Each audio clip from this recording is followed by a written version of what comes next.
दतिया महाराज और गुरु जी कहते थे जपात सिद्धि जपात सिद्धि न संशया। जो मिला है उसको करते रहिए, भ्रम में ना रहिए, सब गुरु जी माई महाराज पूरा करेंगे। जय माई। आप सबको बहुत बहुत प्रणाम। रोलिंग है, ये एंडिंग शॉट हो जाएगा। तुम्हारी भी प्रैक्टिस हो रही है ब्लॉग के लिए, इसको हम लोग कर सकते हैं बगल वाली गली में। We have 2 mics. ठीक है।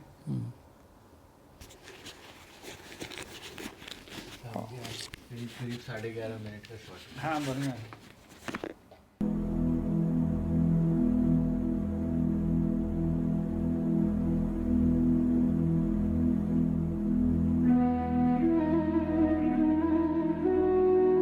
स्वागत है आपका विस्फोटक की दुनिया के सेकंड एपिसोड में।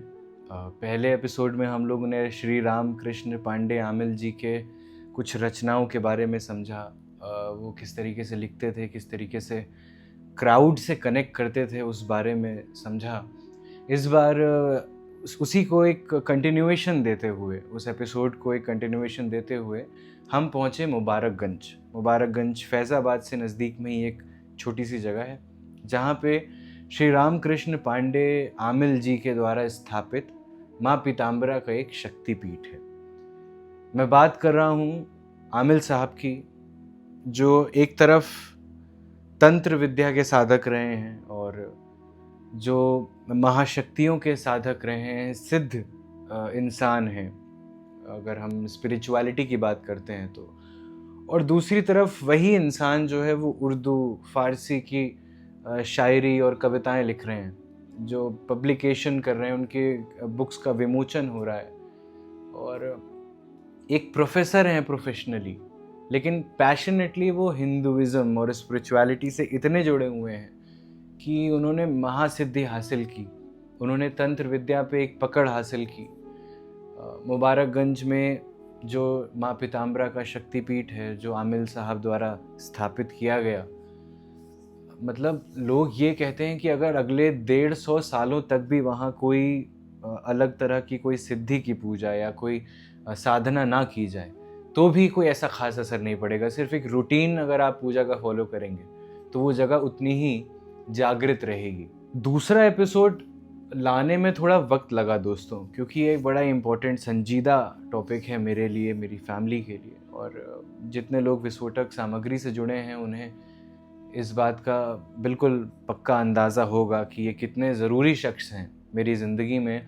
और ये भी कि मेरी बिसात नहीं है इनके बारे में ज़्यादा बात करने की, या मेरी बिसात नहीं है इनके बारे में ज़्यादा एक्सप्लोर करने की। इतने ऊंचे ओहदे के इंसान हैं कि मैं एक बहुत ही छोटा व्यक्ति हूँ। अगर मैं इनको एक्सप्लेन या एक्सप्लोर या इनके बारे में आपसे बहुत ज़्यादा बोलूँ, बहुत छोटी मुँह और बहुत बड़ी बात हो जाएगी, वो कंपैरिजन मैं कर नहीं पाऊँगा। इसीलिए मैं ऐसे 2 व्यक्तियों से मिला इस फैज़ाबाद की ट्रिप पे, जो बहुत ही क्लोजली कनेक्टेड है आमिल साहब से। एक मैं मिला श्री सुधीर पांडे जी से, वो आमिल साहब के पोते हैं और इस वक्त मुबारकगंज में जो माँ पीताम्बरा का शक्तिपीठ है उसके संरक्षक और देखभाल करने की पूरी जिम्मेदारी सुधीर पांडे जी के ऊपर ही है। और दूसरे व्यक्ति हैं हमारे फादर साहब, जो कई बार विस्फोटक सामग्री और विस्फोटक की दुनिया के फर्स्ट एपिसोड में भी आ चुके हैं। उन्होंने ही आमिल साहब की वो कविता आप सबके समक्ष रखी थी, हमारा एक बड़ा खूबसूरत सा इंट्रोडक्शन दिया था। तो इन लोगों से थोड़ी बातचीत हुई। जो श्री सुधीर पांडे जी हैं, उन्होंने गुरु जी यानी आमिल साहब के व्यक्तिगत जीवन के बारे में बताया कि उनकी शुरुआत कहाँ से हुई, वो किस प्रकार महाराज जी से मिले, दतिया के गुरु महाराज से मिले, जिनकी महाकृपा से उन्होंने ये सिद्धिपीठ शक्तिपीठ की स्थापना की। वो किस प्रकार अपने एक ऐसा फेज़ के बारे में उन्होंने बताया जब उन्होंने इलेक्शन लड़े, ऐसा फेज़ के बारे में बताया जब आसपास के सारे प्रभावशाली व्यक्ति जितने भी नॉर्थ इंडिया में मोस्टली थे, अयोध्या में, फैज़ाबाद में, मुबारकगंज में, उन्होंने गुरु जी की सिद्धता को स्वीकार किया, माना। इस मंदिर की स्थापना पूज्य गुरुदेव पंडित रामकृष्ण पांडे आमिल जी ने 1976 में की थी। दतिया के विश्वविख्यात श्री पीताम्बरा पीठ के स्वामी जी महाराज के वो शिष्य थे। दतिया महाराज ने जब पीताम्बरा पीठ की स्थापना नहीं की थी, वो दंडी स्वामी थे, भ्रमण करते रहते थे। उनका भ्रमण देश विदेश तक रहा, अफगानिस्तान, पाकिस्तान तत्कालीन। तो यहाँ से 3 किलोमीटर दूर एक पंडितपुरी स्थान है, वहाँ पे माँ चंडिका देवी का एक मंदिर भी छोटा सा बना हुआ है। उनके घर वाले जयपुर राजघराने के राजपुरोहित भी हुआ करते थे। तो वहाँ महाराज जी थोड़ा समय के लिए रुके थे। महाराज जी से जब गुरुजी मिले, गुरुजी थे अम्बाला में, गुरुजी का जन्म हुआ, तो वो वहाँ सोशलिस्ट पार्टी के नेता थे। तो आचार्य नरेंद्र देव जी वहाँ किसी प्रचार के सिलसिले में गए थे, तो उन्होंने गुरुजी को देखा, तो पंडित रामकृष्ण पांडे आमिल जी को, तो वो युवा नेता थे सोशलिस्ट पार्टी के। तो उन्होंने कहा कि आपका घर कहाँ है, आपकी बोली भाषा से तो लगता है कि आप हमारी तरफ के हो, उत्तर प्रदेश के। तो गुरुजी ने कहा हाँ, हमारा पैतृक निवास वहीं है, लेकिन हमारे पूर्वज यहाँ आके बस गए, ज्योतिष का काम हमारे यहाँ होता है, तो हम यहीं रहते हैं। तो गुरुजी उस समय यमे थे। तो आचार्य जी ने कहा हम एक चिट्ठी, सिफारसी चिट्ठी गुरुजी कहते थे कि आचार्य जी ने कहा हम एक चिट्ठी लिखे देते हैं, यहीं पे सोहाल में कार्डी इंटर कॉलेज है, वहाँ पे आप जाके दे दीजिएगा, तो आपको टीचर की नौकरी, अध्यापक की मिल जाएगी। तो गुरुदेव भगवान ने वो चिट्ठी लेके वहाँ पे जो मैनेजर थे तत्कालीन, उनको दे दी और गुरुजी को अध्यापक की नौकरी मिल गई। तो गुरुजी को उस समय प्रवक्ता के लिए एलटी ग्रेड चाहिए था, तो वो नहीं था, तो उसकी ट्रेनिंग के लिए केपी ट्रेनिंग कॉलेज इलाहाबाद, वर्तमान में प्रयागराज गए थे जी। तो वहाँ पे उनको एक सन्यासी मिले दक्षिण भारत के, काडम्बी जी करके। तो वो रोज़ रात में हॉस्टल से उठ के जाते थे, कहीं निकल जाते थे, तो क्या करने जाते थे ये पता नहीं चल रहा था। तो आपस में गुरुजी और उनके साथ जो लोग थे वो बातचीत करते थे कि ये कहीं गलत काम करने के लिए जाता है, क्या करने के लिए जाता है, इसका पता लगाओ। थोड़ा कौतूहल था हॉस्टल में कि आप कहाँ जाते हैं, क्या करते हैं, तो आप क्या करते हैं कुछ बताइए हमको, कहाँ आप रात में जाते हैं और सुबह आते हैं तड़के जी। तो उन्होंने कहा कि हम कुछ नहीं बता पाएंगे, इसके विषय में आपको कुछ जानना है तो दतिया महाराज, स्वामी जी महाराज के पास जाओ, वही कुछ बता पाएंगे। तो गुरु जी ने तुरंत आके अगले दिन प्रयागराज इलाहाबाद से ही ट्रेन पकड़ी सीधे झांसी के लिए। झांसी से 30-32 किलोमीटर ही दतिया है। तो जैसे ही गुरुदेव वहाँ पहुँचे मंदिर के अंदर, तो महाराज जी बैठे थे सामने मोड़े पर। तो गुरु जी को प्रणाम करने का तरीका भी जैसा गुरु जी बताते थे नहीं मालूम था और कुछ, तो उन्होंने इस तरीके से प्रणाम किया। तो कहा, तो महाराज जी ने देखते ही कहा कि आओ रामकृष्ण पांडे अयोध्या से। तो गुरु जी चूँकि सोशलिस्ट पार्टी के नेता थे, युवा नेता थे, तो उन्होंने महाराज जी को झूठा सिद्ध करने के लिए कहा नहीं महाराज जी, हम तो फैजाबाद से आए हैं। अच्छा। तो उन्होंने कहा कि चूँकि फैजाबाद को वहीं के लोग जानते हैं, नज़दीक के 40-50-100 किलोमीटर के, और अयोध्या विश्व प्रसिद्ध है, इसलिए हमने अयोध्या कहा, हमने कोई गलत नहीं कहा। तो गुरुजी ने कहा कि ठीक है, प्रणाम उणाम किया। तो उन्होंने कहा कैसे आए हो, तो गुरुजी ने बताया। तो महाराज जी ने कहा कि अभी आपके संस्कारों पर धूल जमी है, थोड़ा दिन आश्रम पे रहिए, यहाँ के नियम कायदे सीखिए, तब हम आपको कुछ बता पाएंगे। तो गुरुजी वहाँ 2-4 दिन रहे और वहाँ उन्होंने जो अपना महाराज जी बताते थे वो करते थे, उसका जो असर होता था, अनुभव होता था, वो बताते थे। फिर आना जाना हो गया और वो महाराज जी के ही होके रह गए। और इस तरीके से फिर महाराज जी ने उनको तमाम विद्याएं जो महाराज जी के पास थी वो देते थे। गुरु जी यहाँ जब तनख्वाह पाते थे तो महाराज जी क्योंकि पैसा रुपया नहीं लेते थे, तो तम्बाकू का पैसा, महाराज जी तम्बाकू खाते थे, तो तम्बाकू का पैसा गुरु जी भेजा करते थे। तो जब मनी आर्डर जाता था तो महाराज जी कहते थे कि हाँ मनी आर्डर आया है, पांडे जी ने भेजा होगा तम्बाकू के लिए, ले आओ। इस तरीके से तो महाराज जी के बहुत प्रिय शिष्यों में रहे गुरुदेव। और दूसरी तरफ श्री सुधीर कुमार जी, मतलब फादर साहब के साथ जो बातें हुई, उनका जो हमने छोटा सा एक बाइट लिया है, वो उन्होंने बताया कि वो एक व्यक्तिगत दौर पे कैसे जुड़े हुए थे आमिल साहब से।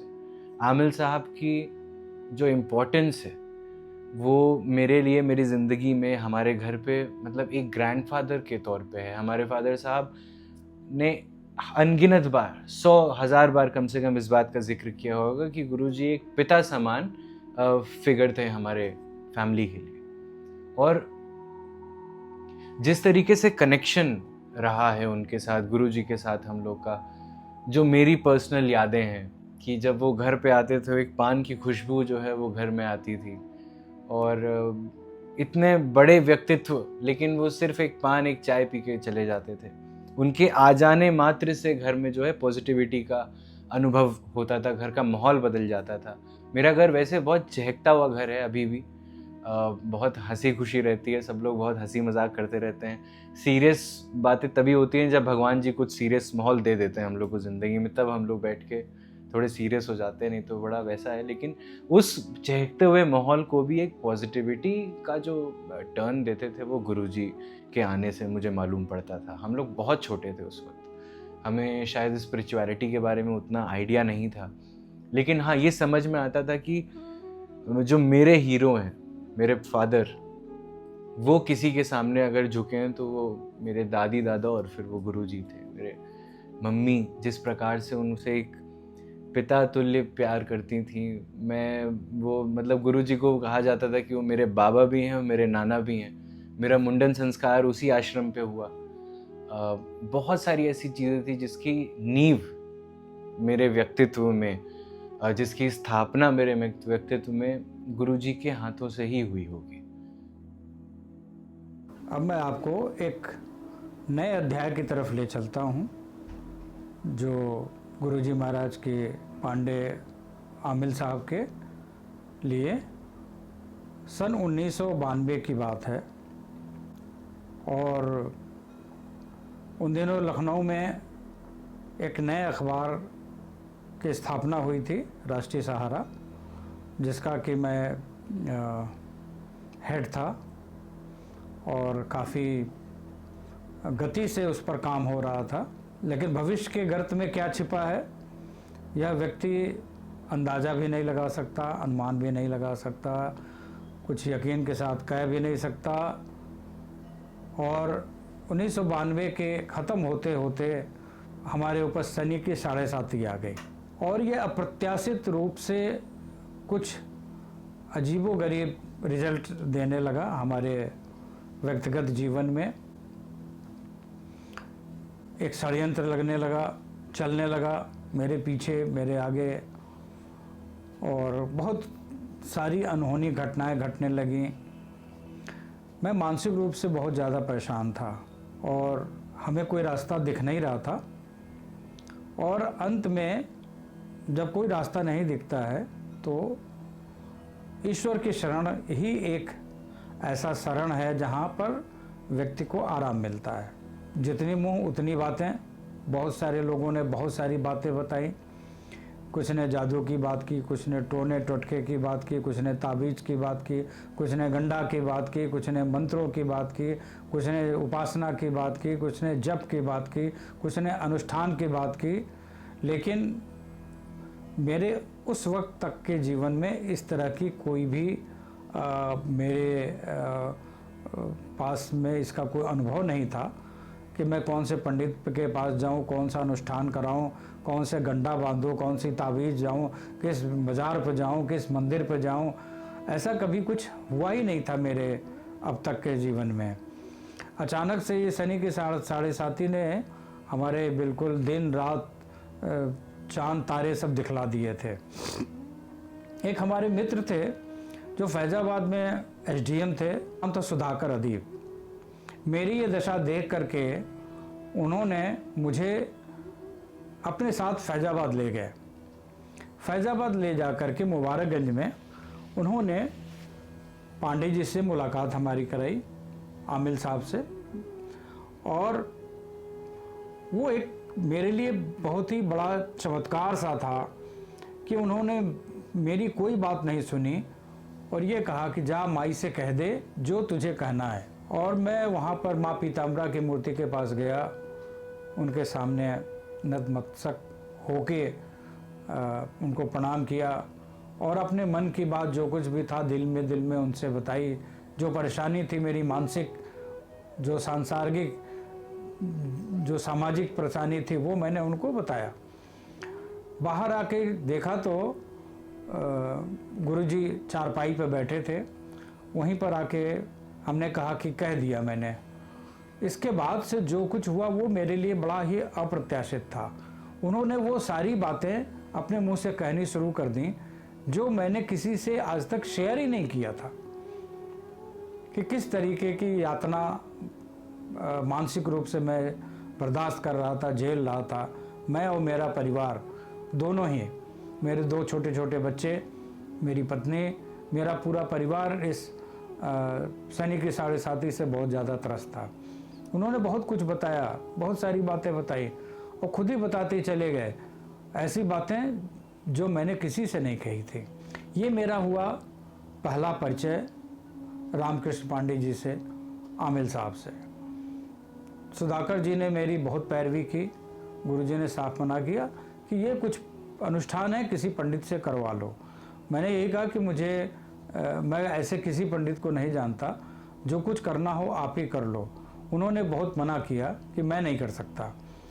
सुधाकर जी ने मेरी बहुत पैरवी की और अंततोगत्वा गुरुजी उस बात को मान गए कि चलो मैं तुम्हारे लिए कुछ करूँगा। बात से उनका एक ऐसा वाक्य जो मैं सालों साल तक नहीं समझ पाया।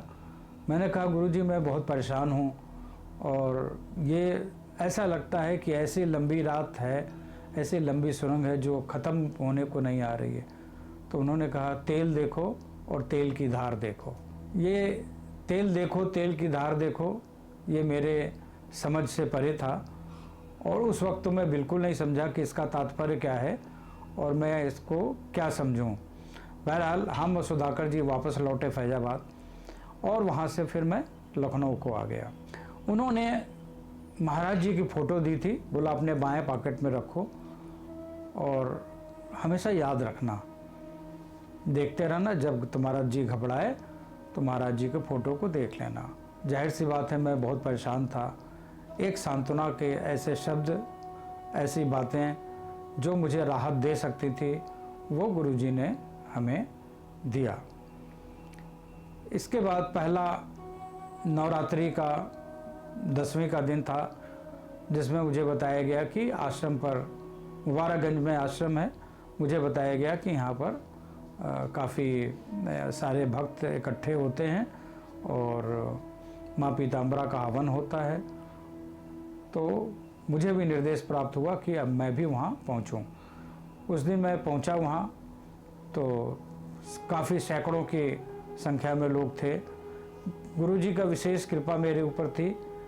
मैं आहत था, मैं परेशान था, तो वो मुझको लेके अलग बैठे भी, काफ़ी सांत्वना भरे शब्द उन्होंने कहे। मेरे लिए उन्होंने हवन वगैरह भी मेरे हाथ से कराया। मेरे लिए पहला अनुभव था वो आश्रम में किसी आध्यात्मिक गतिविधि में भाग लेने का। साथ कुछ ऐसे मेरे अनुभव रहे हैं। मैं और मेरी पत्नी एक दिन बहुत परेशान लखनऊ में बातें कर रहे थे कि देखो ये ऐसी एक स्थिति आई है, काश गुरुजी से हम ये कह पाते, क्योंकि ये संभव नहीं था। तब मोबाइल नहीं था, टेलीफोन की लाइन मुबारकगंज में नहीं थी। तभी आके हमारे जो घर में सेवादार थे उन्होंने बताया कि आश्रम से गुरुजी आए हैं। बाहर आके देखा तो गुरुजी गेट पर खड़े थे। अचानक से लगा कि अभी हमने इनकी बात की है और ये यहाँ पर उपस्थित हो गए। गुरुजी अंदर आए, ड्राइंग रूम में बैठे, हम लोगों से बातें किए।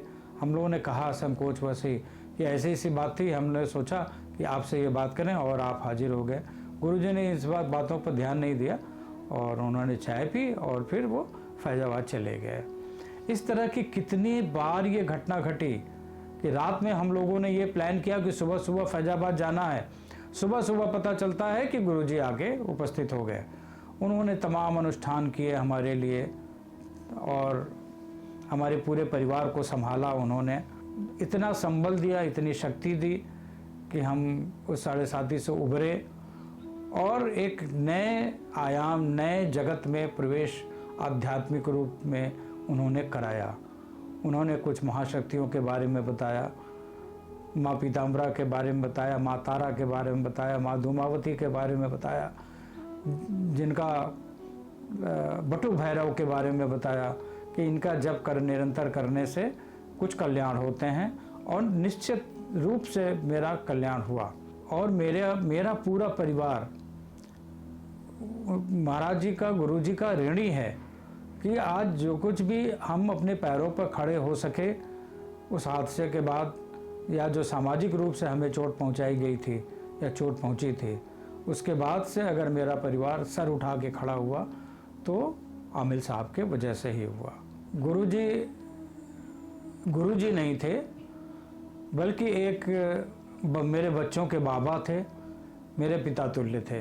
और मैं ये मानता हूँ कि माता पिता ने मेरा जन्म दिया, मुझे जन्म दिया, लेकिन संसार में व्यवहारिक रूप से जमे रहने के लिए, आगे बढ़ने के लिए जो कुछ भी प्रेरणा दिया वो गुरु जी ने ही दिया। तो वो एक फादर फिगर थे हमारे लिए, हमारे पूरे परिवार के लिए। आज गुरु जी नहीं हैं, लेकिन एक बारगी ही कभी कोई भी दिक्कत होती है तो हम गुरु जी का और महाराज जी का नाम लेते हैं, और वो जैसे लगता है कि एक अलौकिक शक्ति के रूप में उपस्थित होते हैं और वो समस्या का निदान होता है। इस वीडियो के लिए, इस वीडियो को कंप्लीट करने के लिए कुछ लोगों का बहुत बहुत शुक्रगुजार हूँ। अपने फादर साहब, अपनी माता श्री का, और हमारे ड्राइवर साहब जो मुबारकगंज लेके गए, श्री सुधीर पांडे जी का, जिन्होंने अपना बड़ा कीमती वक्त हम लोग को दिया। बहुत बातें, बहुत अंदरूनी बातें, चुलबुली बातें गुरु जी के बारे में जो मैं शायद कभी नहीं जान पाता, उन्होंने हमसे साझा की। इस काबिल बनाया इस फुटेज को या फिर इस कंटेंट को कि हम ला पाएँ इस स्टेज पे। विस्फोटक की दुनिया के इस छोटे से एफर्ट को थोड़ा सा और खूबसूरत बनाने के लिए कैमरामैन जो अभी आज उन्होंने बहुत ख़ास हम लोग की हेल्प की है, दीपक चौहान साहब। आप विस्फोटक जो मेरा व्लॉग एक अलग सीरीज़ आती है उसमें आप चचा से कई बार मिले, वही इंसान है, उनका भी बहुत बहुत शुक्रिया। और तीसरा एपिसोड जो है वो इस श्रृंखला से काफ़ी अलग आएगा। थोड़ा लोगों से बात करेंगे, लोगों की मानसिकता के बारे में बात करेंगे, मेरी ज़िंदगी के जो सुपरस्टार्स हैं बेसिकली उन लोगों से बात करेंगे। उस एपिसोड को वैसा अभी दिया जाएगा। ऑनेस्टली बता रहा हूँ, अभी कुछ स्ट्रक्चर नहीं है, कुछ सोचा नहीं है, एक शब्द नहीं लिखा है मैंने, लेकिन बहुत जल्द लिख के उसको एक शेप दे के थर्ड एपिसोड के ज़रिए विस्फोटक की दुनिया को थोड़ी आगे बढ़ाई जाएगी। दूसरा एपिसोड देखने के लिए, अपना वक्त देने के लिए आपका बहुत बहुत बहुत धन्यवाद। इस कोशिश को आगे बढ़ाने के लिए जो सपोर्ट चाहिए वो देते रहें। थोड़ा लाइक, शेयर और सब्सक्राइब वाली फॉर्मेलिटी कर दें। अपने जानने वालों को भी थोड़ा बोलें। मैं जानता हूँ कि जो लोग विस्फोटक व्लॉग्स और विस्फोटक सामग्री से जुड़े हैं वो थोड़ा ज़्यादा कनेक्ट फील करेंगे विस्फोटक की दुनिया के एपिसोड से।